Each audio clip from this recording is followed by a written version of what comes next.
Bonjour mesdames et messieurs et bienvenue à cette nouvelle tranche de Prime Actu sur votre média Prime Radio sur Primes. Vous pouvez également nous suivre dans nos différentes plateformes en ligne, primeinfo.cd sur Facebook, sur Twitter et puis TikTok, Instagram. Nous avons reçu aujourd'hui pour vous Monsieur Doudou Lekata, il est coordonnateur des bénéficiaires et nous allons échanger autour de la table avec Madame Niki Dedeakwa, journaliste à primeinfo.cd. Niki, bonjour. Bonjour Yann.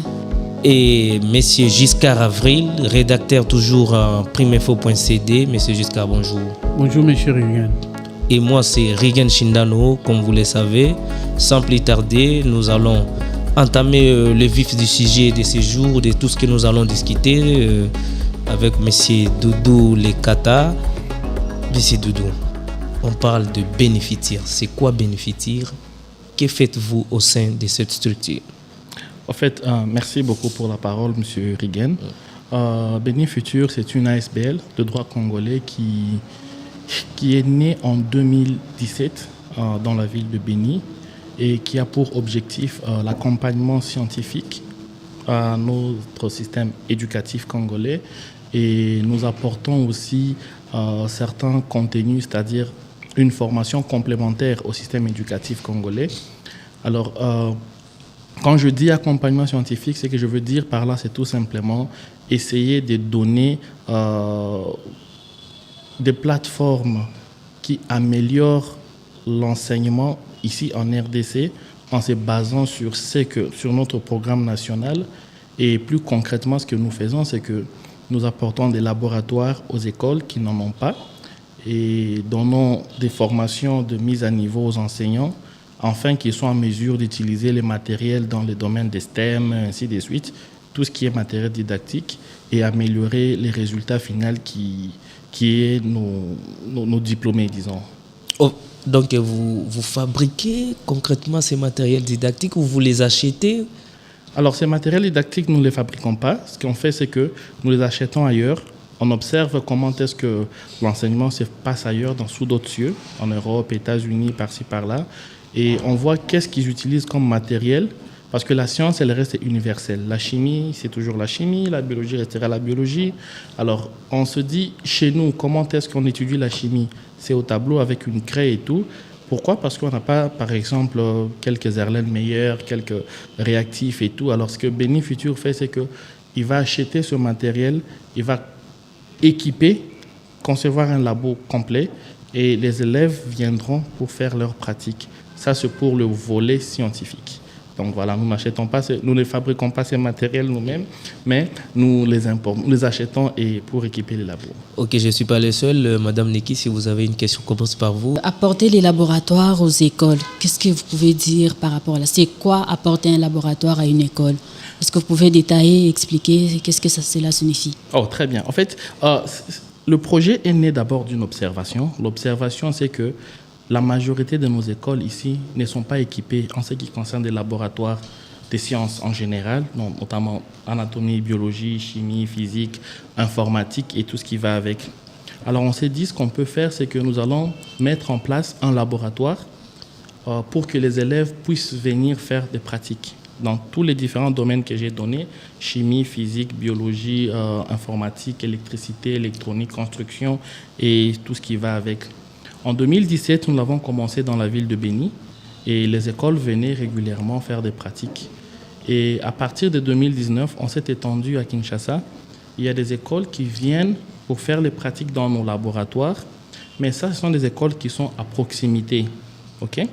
Alors, pour des écoles qui sont éloignées, qu'est-ce que nous faisons? C'est que nous organisions à l'époque des descentes.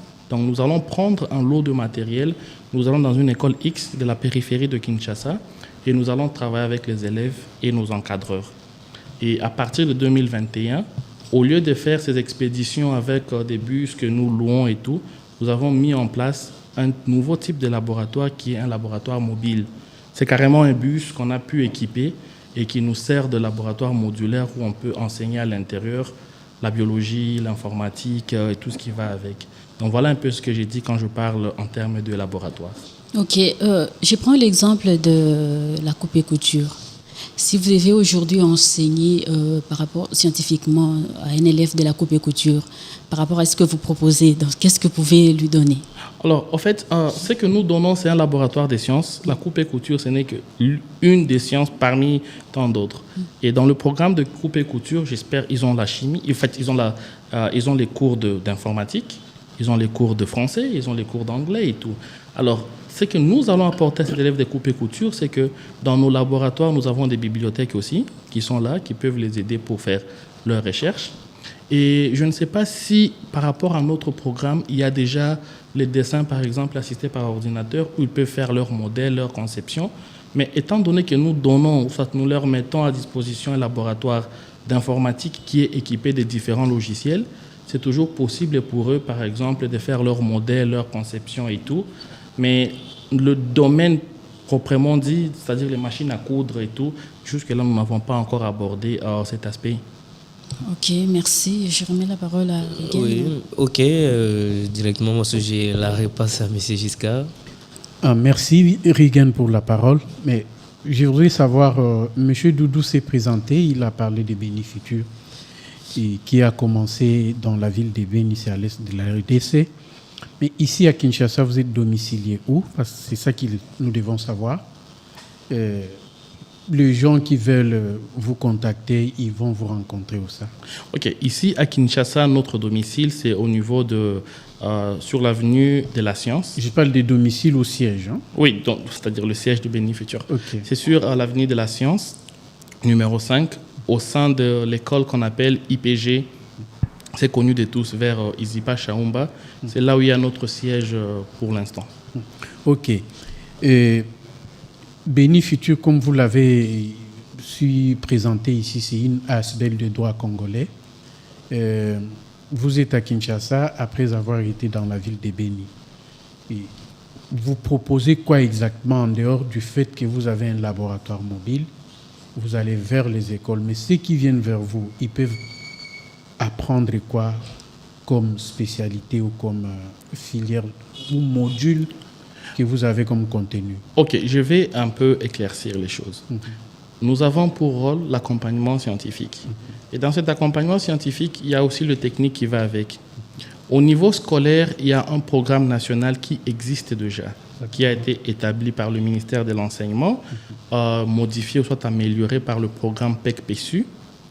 Et ce programme-là, qui est enseigné à nos élèves, il y a un sérieux problème qui est le manque de matériel didactique. Il y a le deuxième problème qui est le manque des enseignants qualifiés. Alors, qu'est-ce qui se passe? Nous apportons du matériel qui permettra aux écoles, aux élèves, d'avoir le matériel didactique nécessaire pour leur formation. Mais ces enseignants-là, qui ne savent pas utiliser ce matériel, parce que c'est du matériel nouveau.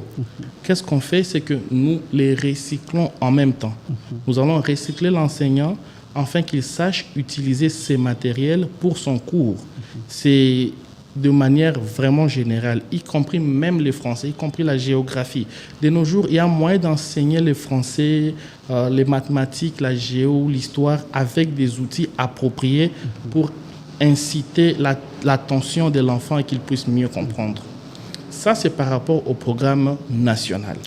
Alors, nous nous sommes rendus aussi compte que ce programme national, il y a d'autres éléments qui ne sont pas inclus dans notre programme. C'est-à-dire le niveau, par exemple, d'informatique qui est enseigné à nos enfants dans le cursus, nous estimons qu'il manque 2-3 éléments.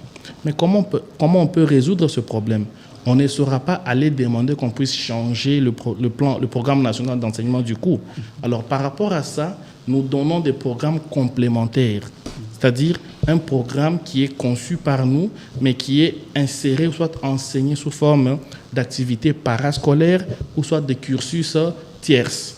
Et sur cet aspect-là, nous nous sommes beaucoup plus centrés ou focalisés sur la robotique, le coding, la conception des jeux vidéo et autres dans le domaine du numérique.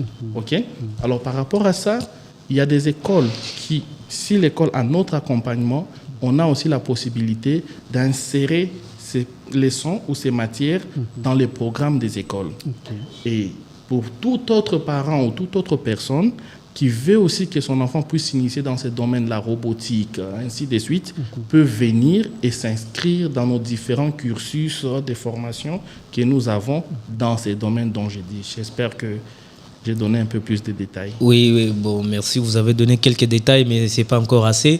Moi, je suis inspiré un peu par certaines questions. Vous dites que vous apportez ces suppléments didactiques aux enfants et aux enseignants. La tranche d'âge, c'est environ, j'ai lu quelque part, de 7 à 18 ans. Mais pour un enfant de 7 ans, comment arrivez-vous à assimiler cette formation-là? Comment arrivez-vous à... Parce qu'un enfant de 7 ans, on imagine un enfant de 7 ans, c'est encore un petit turbulent qui veut encore jouer. Comment est-ce que vous parvenez à mettre l'enfant à l'aise devant un ordinateur, par exemple, un gadget électronique que vous avez? Je vais vous surprendre en vous disant que l'imagination et la créativité des enfants est plus élevée que celle des adultes. L'adulte a plusieurs problèmes dans la vie qu'il doit résoudre. Il a très peu de temps pour son imagination. Mais l'enfant, il a une grande partie de sa vie. Il s'inquiète de quoi? Manger. Après avoir mangé, il fait quoi? Mais en concentration, moi, je parle. Il joue. Oui, je vais y arriver. Étant petit, déjà, tu vas remarquer qu'il y a des enfants qui font des petits véhicules, qui jouent avec, et qui font des bateaux, des avions. Ça signifie que ces enfants ont déjà une forme d'imagination. Le seul problème, c'est que lorsque l'enfant est en train de faire ses formes d'imagination, soit ses créativités, arrivé à un certain âge, ça ne lui sert plus à rien parce qu'il va devoir affronter les réalités de la vie. Contrairement, par exemple, au système ailleurs comme en Chine, en Corée et tout, ils font en sorte que l'enfant puisse se concentrer dans des domaines qui demain lui seront bénéfiques.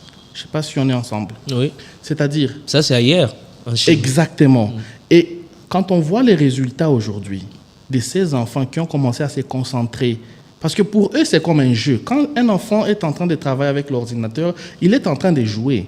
Il devient même accro. Nous le voyons même dans des jeux vidéo et tout, l'enfant, il est accro. Mais à quoi lui servira le jeu vidéo après 10 ans? Presque rien. Alors moi, je suis allé sur base de ces observations. Et je me suis dit, tiens, si aux États-Unis, en Chine, en Corée, ces enfants de 7 ans peuvent concevoir des composants électroniques, peuvent concevoir des circuits électroniques, des jeux vidéo et tout, qui demain, après-demain, s'ils développent ces skills-là, ça leur sera utile dans la société. Qu'est-ce qui manque à nos propres enfants pour faire la même chose? Vous voyez, c'est sur base de ce constat-là que j'ai commencé ma phase pilote qui était dans la ville de Béni. J'ai dit, qu'est-ce que ces enfants utilisent pour y arriver? Je vois en ligne, bon, voilà, il y a un kit Arduino, il y a un composant tel. Ce qui est bien, c'est que tous ces systèmes sont déjà standardisés et vous pouvez vous en acquérir. Alors, je me suis procuré ces matériels, j'ai fait un échantillon, j'ai pris quelques enfants, j'ai commencé à leur enseigner et c'était automatique. Dans moins d'une semaine, j'ai senti directement que les enfants interagissaient et je me suis dit, non, je ne me limite pas là. On a organisé la première exposition où on a invité les parents qui étaient sceptiques au départ, que donc on va embrouiller nos enfants, ils sont trop jeunes, il faut les laisser étudier. Je leur ai dit, non, venez voir ce que vos enfants ont réalisé. Et c'est que les parents et le maire de la ville de Béni ont remarqué ce jour-là, c'était le déclic, quoi. On se disait, non, ça c'est ce qui nous manquait pour que ces enfants puissent aussi casser ce complexe-là et qu'on arrête un peu avec ces mythes-là dont seuls les Européens, seuls les enfants de tels qui peuvent le faire, nous on ne peut pas. Et aujourd'hui, ce qui est né en 2017 est en train d'aboutir. Vous allez le voir ce samedi, nous avons une exposition. Vous allez aussi voir ces mêmes enfants congolais qui seront en train de réaliser des choses. Donc, depuis Benfiti jusqu'à présent, avez-vous déjà encadré combien d'enfants? Je vais repasser la question. C'est un long parcours en fait. Je crois que nous sommes aux alentours. En ce qui concerne un programme, parce que nous avons un programme bien spécifique qui s'appelle la Junior Class. La Junior Class, c'est le programme là où on encadre les enfants en tout ce qui est robotique, automatisation, programmation, coding. Et depuis 2017 jusqu'à aujourd'hui, je crois que nous sommes dans une centaine d'enfants déjà encadrés. Et ça sera la 3e exposition scientifique. Et juste comme petite anecdote, c'est que En 2018, lorsque Ebola a frappé la ville de Béni, j'avais des enfants qu'on était en train de former dans l'électronique. J'ai donné à ces enfants un TP qui aura trait avec Ebola. Ils étaient au nombre de 6. Leur objectif, c'était de réfléchir qu'est-ce qu'ils peuvent apporter comme solution. J'ai dit, bien, nous sommes en 2017. Et ce sont des enfants de quel âge? Ils avaient entre 8 et 12 ans, je pense, à l'époque. 8 ou 13 ans, quelque chose du genre, mais pas plus de 13 ans. Ces enfants ont réalisé le premier lave-main solaire sans contact. Et il y a des images, il y a des vidéos, vous allez voir. Ces enfants, c'était 6 enfants qui ont réalisé, parce qu'à l'époque, on devait laver les mains à tout moment pour se protéger contre Ebola. Mais le constat était que quand on vient laver, on touche la vanne, on se lave les mains, on ferme, on récupère notre bactérie gerbe et on va avec. Vous voyez un peu? Alors ces enfants, ils ont réalisé en utilisant des composants électroniques qu'ils ont eu à utiliser pendant leur formation. Et tu vois, c'est ce que je suis en train de te dire. Ce que nous sommes en train de faire ici, c'est sur base des observations, des constats et des expérimentations. Et quand on voit les résultats qui reviennent en retour, ça nous donne vraiment confiance et ça nous donne la force de continuer. Moi, je voulais savoir, aujourd'hui, vous avez une estimation des centaines d'enfants encadrés. Est-ce que vous faites aussi la suivi? Est-ce que vous faites aussi le suivi pour savoir qu'en est-il de ces enfants? Oui. Où sont-ils? Que deviennent-ils depuis 2017 jusqu'à maintenant? Je vais préciser une chose. Lorsque je dis une centaine d'enfants, c'est par rapport au programme complémentaire. Souvenez-vous, je vais encore répéter, on a 2 orientations. Il y a l'accompagnement scientifique. En ce qui concerne l'accompagnement scientifique, c'est plus de 20 000 élèves qui sont déjà passés dans nos labos différents. Okay? Quand on va dans une école de 500 élèves, on va occuper les 500 élèves pour cette journée-là, chacun dans son domaine. Et maintenant, quand on parle des junior classes, c'est un programme dont les parents doivent s'approprier. Ce sont les parents qui nous amènent les enfants. Nous, on forme et on donne la suite. On dit, voici par rapport à cette formation, c'est que nous pensons, ensuite, il faudrait ça. Ce sont des formations courtes, 2 mois, 1 mois. Dans 2 mois, 1 mois, on ne peut pas tout faire. Alors, si les parents nous ramènent l'enfant, Dieu merci. S'ils ne nous ramènent pas l'enfant l'année prochaine pour diverses raisons, peut-être il n'a pas assez d'argent, il n'a pas assez de temps et tout, là, on n'y peut rien. Mais il existe un moyen, nous avons encore un contact avec ceux de Béni, parce que ça date un peu. Mais la 2e promotion de la junior class qui s'est faite ici à Kinshasa, nous avons gardé un contact permanent. Ils étaient au nombre de 7. 4 sont revenus pour la nouvelle formation qu'on vient de finir. Et les 3 autres ont eu certaines difficultés. Je pense un a voyagé, et les 2 autres, on ne pouvait pas les récupérer. Et nous en avons 17. Cette fois-ci, ce que nous faisons, nous avons demandé aux parents de nous laisser accès aux enfants directement. Ce qui fait que pendant que les enfants seront en train d'évoluer avec leur programme scolaire, nous avons la possibilité de commencer à leur rappeler, parce que sinon ils vont oublier. Il vient, il fait une formation, il apprend des choses cool, et puis il rentre à la maison, il oublie tout. Alors, on demande aux parents de se procurer de ces kits, parce que ce sont des kits qu'on utilise. Si le parent peut acheter le même kit et l'enfant a ça à la maison, et dans le groupe que nous créons, les enfants posent des questions.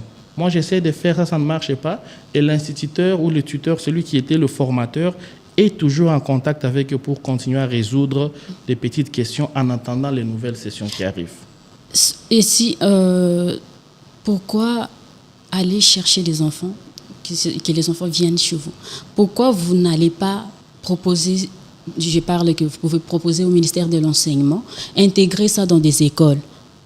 Pourquoi ne pas intégrer ça directement au sein des écoles comme un système d'enseignement qui s'entre dans l'enseignement? Ok.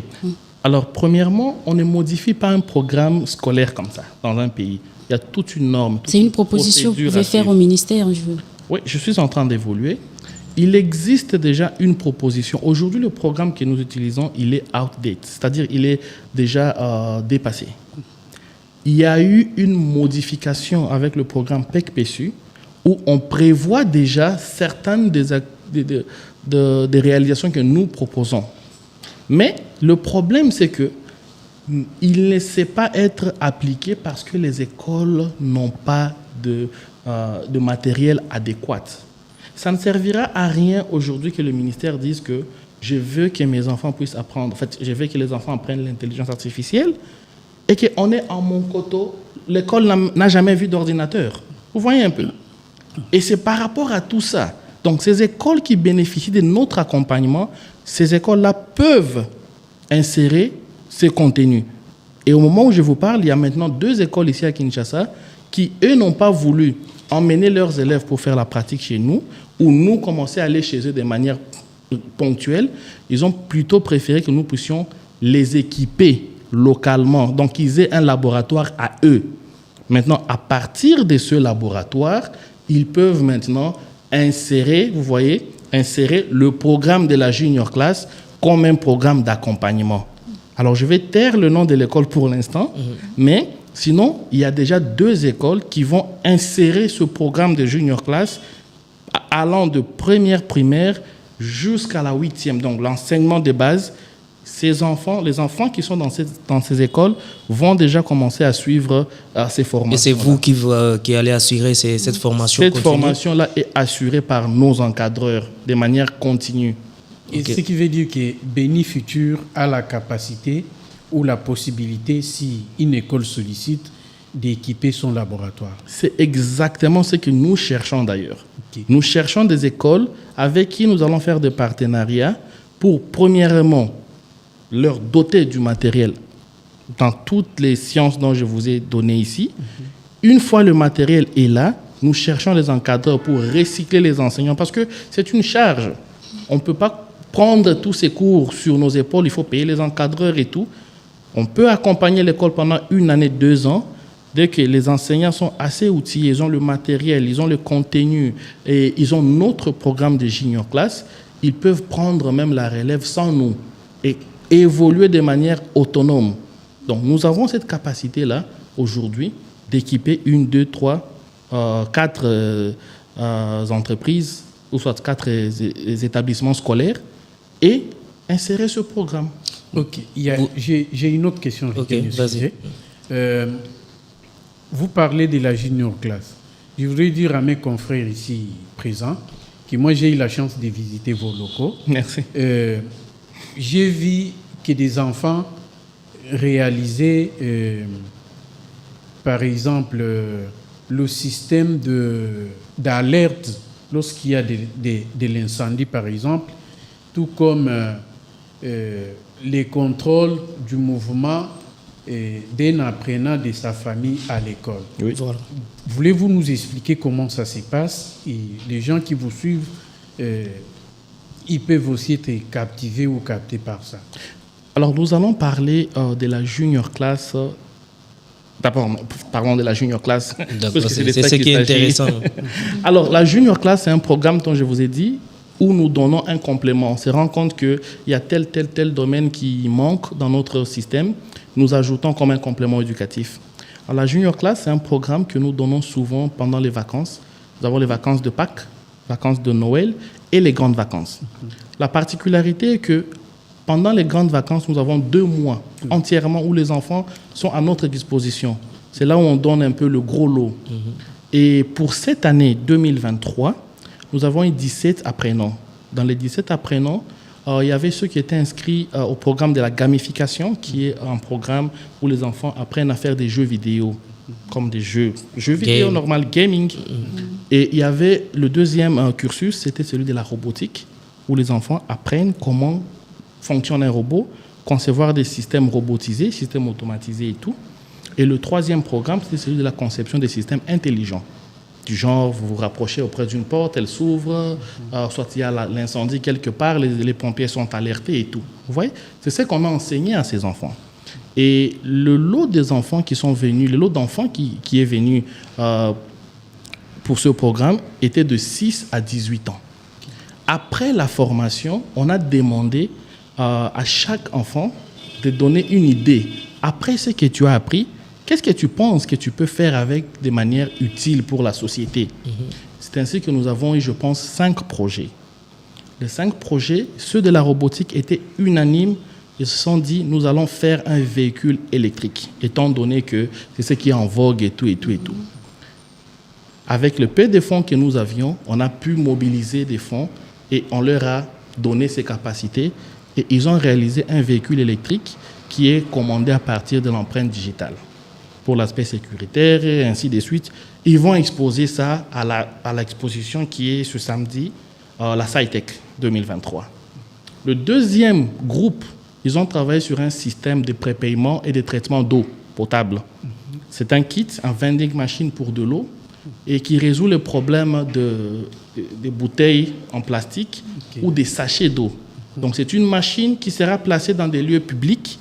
Vous venez avec votre carte RFID, vous placez la carte si vous êtes abonné, vous déterminez la température d'eau que vous voulez.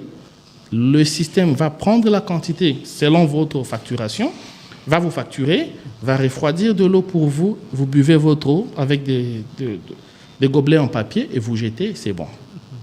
Le troisième groupe a travaillé sur un système de présence des élèves dans une école. Donc, ils se sont dit, voilà, on va combattre un système d'école buissonnière. Quand l'élève arrive, il a son badge, il présente son badge, ça va signaler que l'élève est arrivé et ça envoie un message aux parents que non, ton enfant vient d'arriver. Et quand il rentre à la maison, la même chose.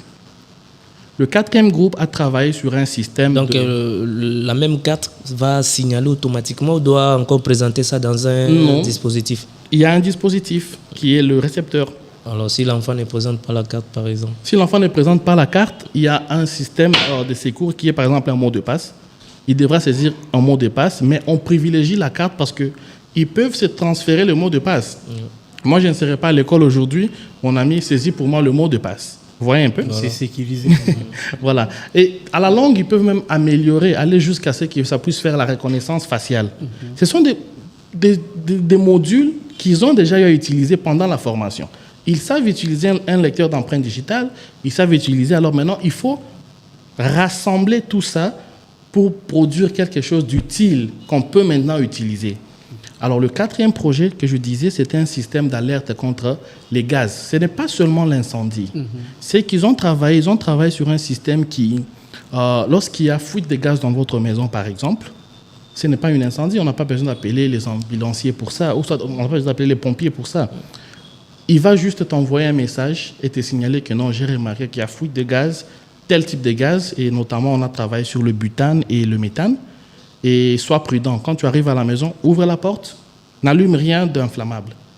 Si c'est l'incendie, ils ont combiné deux choses, la fumée et la température. Lorsqu'il y a une forte fumée et une forte température, donc c'est l'incendie. Là, il va t'envoyer un SMS et il va directement appeler les services des pompiers. Et ça, c'est réalisé par des enfants de 8 ans. Imaginez. Ça, c'est applaudi. Ok, c'est intéressant. Rigen, excusez-moi. Vous avez assez de matière parce que vous étiez sur les lieux, c'est normal. Encore. Je suis en train ici, tous nous sommes en train d'apprendre de M. Doudou. Et s'il vous plaît, dernier, parce qu'il va se fâcher si je ne parlais pas de lui. Le dernier groupe, ils ont travaillé sur un système d'arrosage automatisé. C'est un système d'arrosage goutte à goutte. Alors, vous avez posé la question, qu'est-ce que nous faisons de ces enfants après la formation? Ceux qui ont travaillé sur le système d'arrosage automatisé étaient là à la formation de la junior class de l'année passée.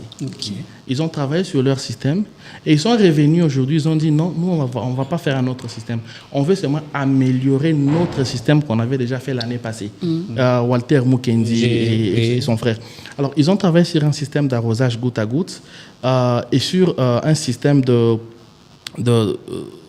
d'agriculture à hauteur. Vous voyez, on peut cultiver un champ de manière à occuper le plus vaste espace possible, mais on peut aussi cultiver un champ de manière à on superpose nos cultures. Alors, il a travaillé sur ça, et en tout cas, ça c'est un génie pour moi. C'est généralement dans des régions montagneuses qu'il y a ce système-là. Avec ce qu'il a fait, même à votre balcon, vous pouvez planter les haricots désorbés. Ah bon? Vous pouvez planter les haricots sur votre balcon, les tomates et tout. Il les a vous allez voir avec des bouteilles en plastique comme ça, il va mettre du sable dedans, il plante et il fait passer sa tuyauterie et le système est en train d'observer deux éléments, l'humidité et la température. Il ne faut pas arroser parce que l'eau qui sera versée est chaude. La plante ne consomme pas de l'eau chaude. Vous voyez? Quand vous versez de l'eau chaude à la plante, elle va la tuer, soit elle ne va pas donner le bon rendement. Voilà pourquoi elle a combiné. Le système ne se déclenche que lorsque la température et l'humidité, et ça ne donne pas une grande quantité. Ça donne juste la quantité nécessaire pour la plante. Ok. Et on économise ainsi de l'eau. Voilà. Donc vraiment, c'est un génie. Et... Oui, nous avons eu à travailler un article sur lui. Oui. Donc, D'où, à entendre ce que vous nous révélez là, c'est très fascinant, c'est très capital pour l'éducation des enfants. Je pense que les parents qui nous écoutent, les décideurs au niveau national, tout comme local, doivent s'en imprégner, mais non seulement s'en imprégner, mais aussi s'en saisir pour que ça soit une réalité au quotidien des Congolais. Cependant,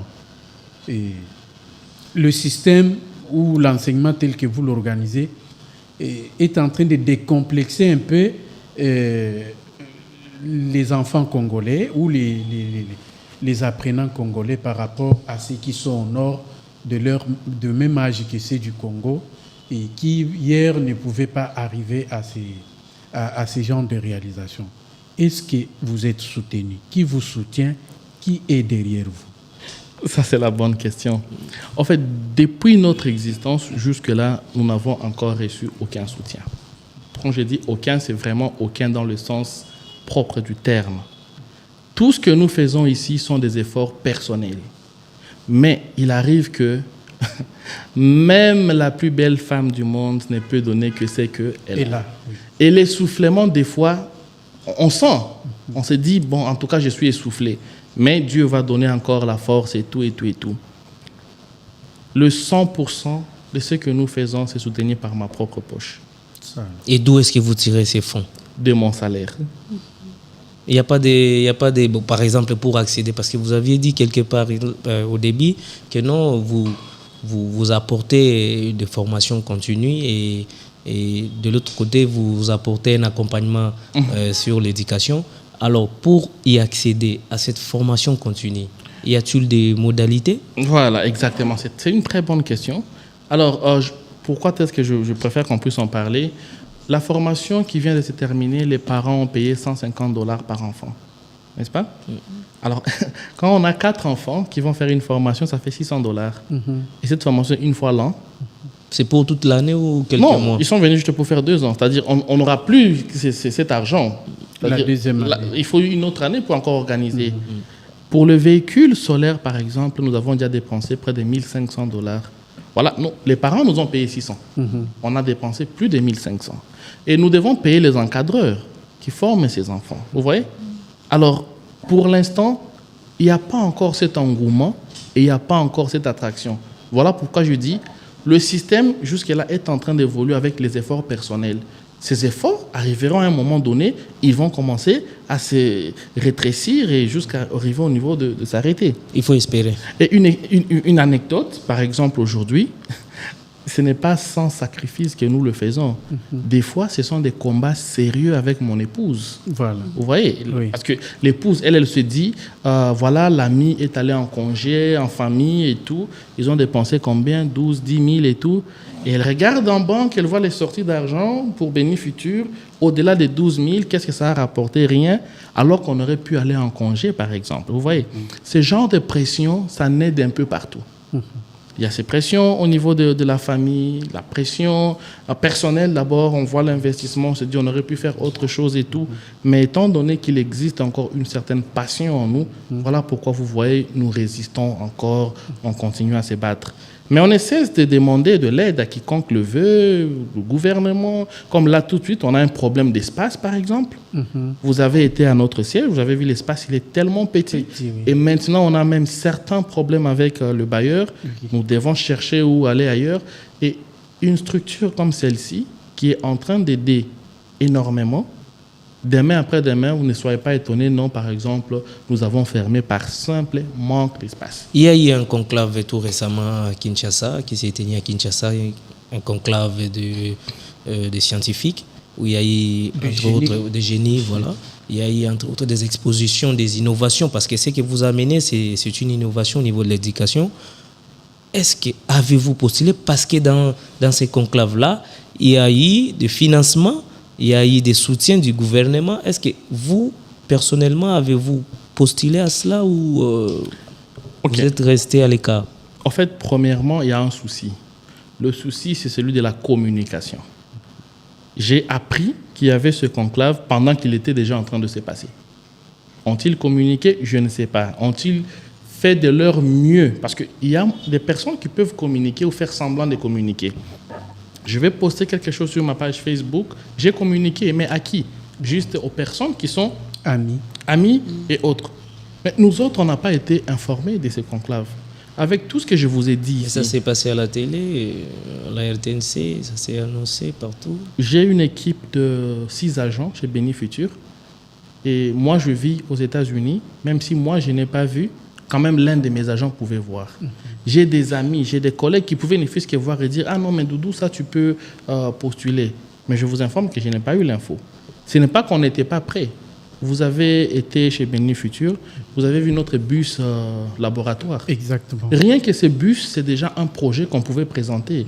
Et ça, ce n'est pas un prototype. Ça, c'est un modèle qui est déjà prêt. Vous voyez, ce n'est pas du genre, non, voilà, je présente ça, si vous me donnez un peu d'argent, je vais achever. Non, ce bus-là, il est déjà opérationnel et produit fini. J'y étais même dedans, je suis monté. Oui, mais comment est-ce qu'un projet pareil pouvait ne pas être apprécié? Mais il n'a pas tout simplement été présenté parce qu'on n'était pas informé. Ok. Si vous avez d'autres questions. Vous parlez de problème de la communication, là, venant d'autres personnes, mais j'aimerais vous poser la question par rapport à vous-même. Aujourd'hui, vous n'avez pas assez d'engouement des enfants qui viennent solliciter pour ces formations. Est-ce que vous ne pensez pas aussi que c'est un problème de communication venant de votre part? Je ne sais pas vraiment conclure, mais tout ce que je pourrais dire, c'est que au jour d'aujourd'hui, nous avons déjà contacté 263 écoles à Kinshasa.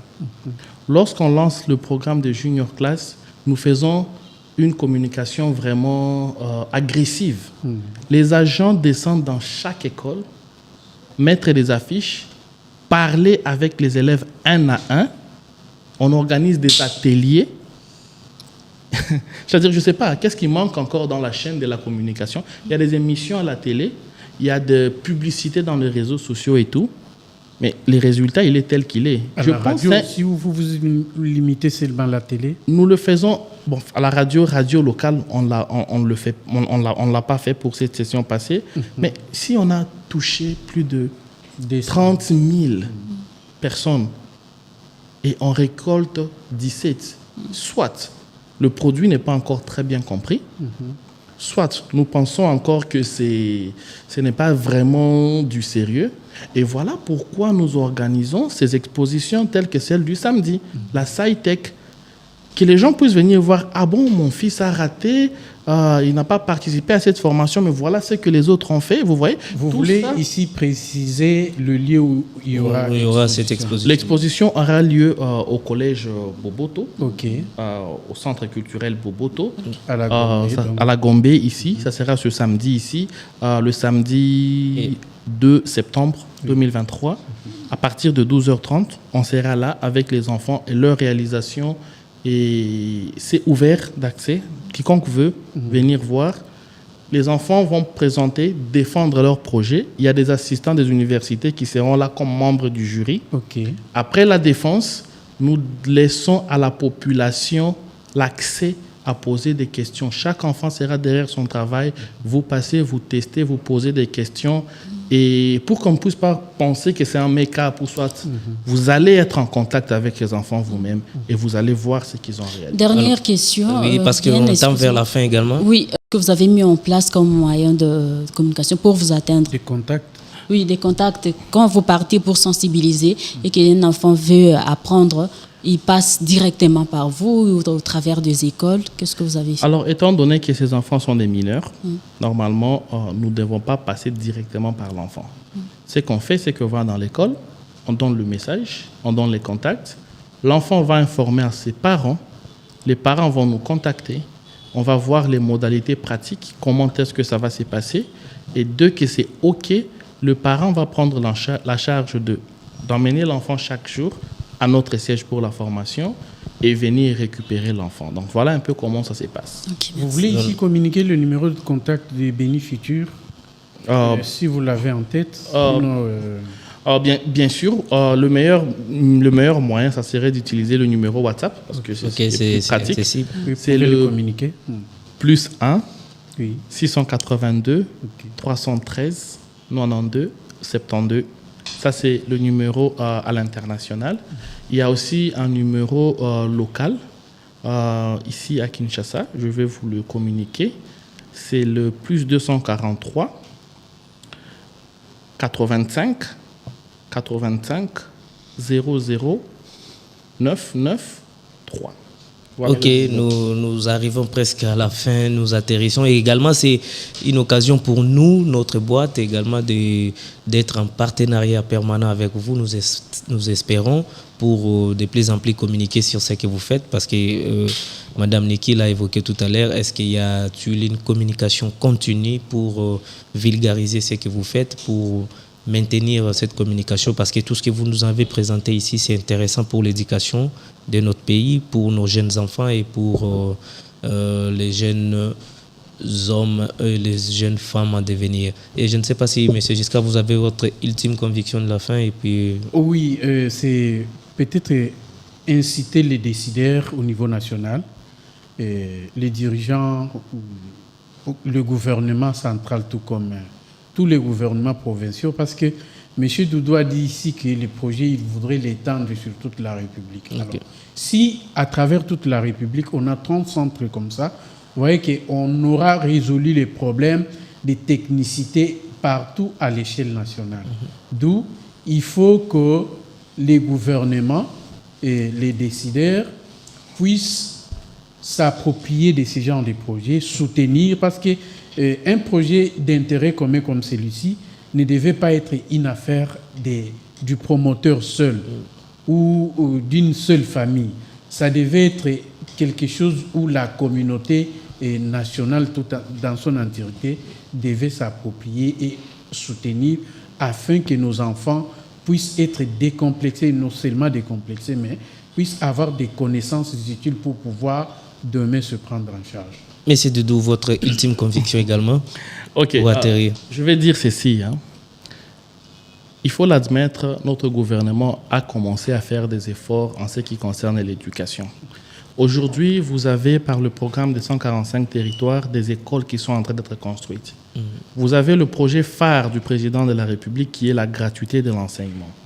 Grâce à ce programme de gratuité de l'enseignement, nous avons plusieurs millions d'enfants qui sont rentrés à l'école. Mais ce programme de gratuité, il résout un problème qui est l'accès, mais il crée un deuxième problème qui est la qualité de l'enseignement. Exactement. Aujourd'hui, la guerre entre la Russie et l'Ukraine, si l'Ukraine résiste, c'est parce qu'ils ont un capital humain. Vous voyez, ils prennent des bombes, ils modifient ça eux-mêmes parce qu'ils demandent aux Américains, on ne sait pas leur fournir, ils modifient leurs anciennes bombes, ils réutilisent. Comment ils en sont arrivés là? C'est tout simplement en misant sur l'intellect local.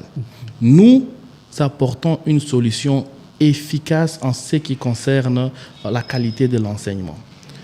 Nous demandons très sincèrement vraiment un soutien de la part de nos autorités.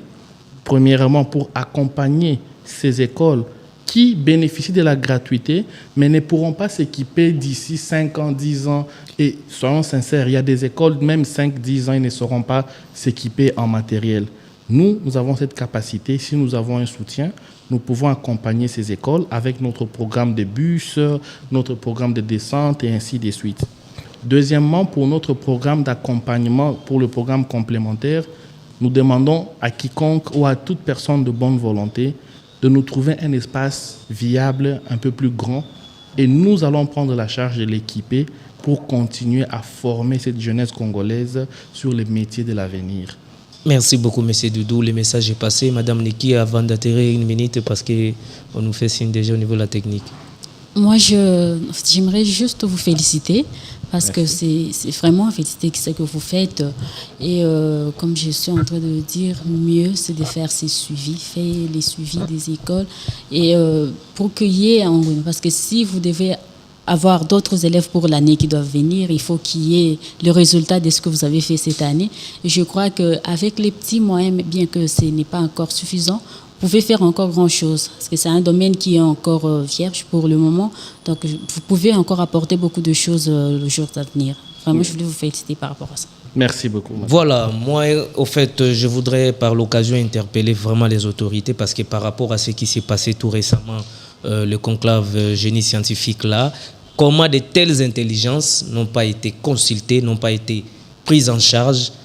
Est-ce que, et comment Makamboya Koteri, ko sélectionné Batumoko Boye, qu'est-ce qui se passe? Nous avons besoin de tout le monde. Les programmes là que M. Doudou a évoqué tout à l'heure, de 145 territoires, c'est un vaste programme et nous aurons besoin de telles intelligences, des gens qui vivent parfois à l'extérieur du pays et qui veulent revenir investir, apporter leur pierre à l'édifice national. Et ce sont des personnes comme ça qui ont besoin d'un accompagnement des autorités. Et je tiens de cette occasion pour faire appel à ces autorités de voir comment faire intervenir de telles personnes et les soutenir. Et sans plus tarder, nous disons également merci à toute l'équipe technique tenue par le main de fer avec messieurs André Ndambi, Christian Louzizila au niveau de la caméra et Nathan Louyeye.